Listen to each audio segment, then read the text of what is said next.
सुन, कुछ पैसे उधार मिलेंगे? कुछ पैसे। क्या है ये?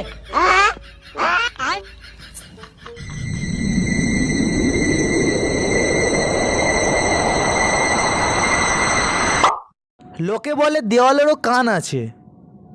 এখন কথা হচ্ছে মুখ তো নেই, তাহলে শুনেও করবেটা কি? মামা মামা মামা মা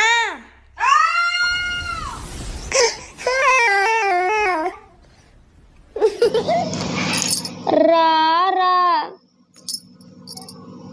রকবা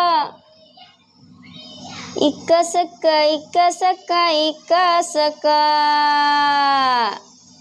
আমি জানি আমার এই ভিডিওটা কেউ দেখতে চাইবে না, কারণ আমি তো দেখতে কিউট না। আচ্ছা শোনো, তুমি যে আমার ভিডিওটা দেখছো তোমাকেই বলছি, ধরো 2 মিনিটের জন্য আমি তোমার বউ। এখন তুমি কি করবে কমেন্ট করে জানাও প্লিজ।